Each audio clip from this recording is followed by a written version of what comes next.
Keterlibatan oknum anggota Polri dan TNI aktif dalam kasus korupsi makan bergizi gratis semakin menguatkan dorongan ke pemerintah untuk mengevaluasi program MBG.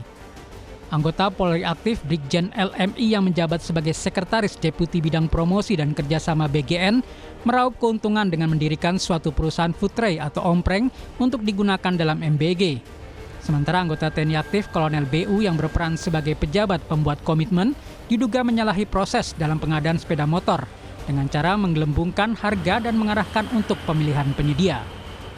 Menurut saya ini menandakan ada masalah yang sangat akut dan sangat parah dalam desain program MBG kita, sehingga sudah membuka banyak sekali permasalahan dan sampai sekarang ditetapkan lagi, dan saya kira ini akan terbuka luas, akan semakin banyak yang terungkap.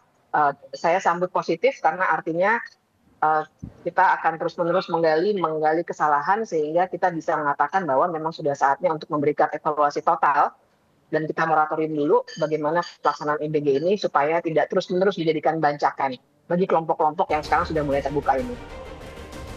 Juru bicara Partai Gerindra Sugiat Santoso sepakat evaluasi total tata kelola MBG tapi jangan sampai dihentikan. Penambahan tersangka baru di kasus korupsi MBG membuktikan evaluasi tetap berjalan jika ada yang terbukti melakukan korupsi. Namun pembunuhan gizi kepada anak-anak juga tidak ditunda.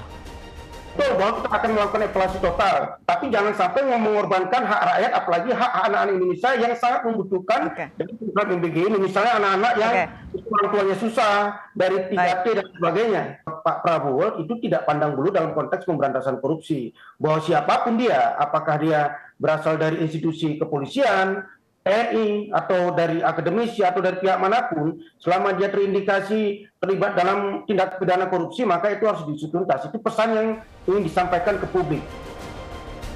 Ini total ada 7 tersangka yang ditetapkan dalam kasus dugaan korupsi tata kelola program MBG di Badan Gizi Nasional. Sementara untuk oknum TNI yang terlibat, Kejaksaan Agung akan bekerja sama dengan penyidik dari militer untuk penanganan kasus ini. Tim Liputan Kompas TV.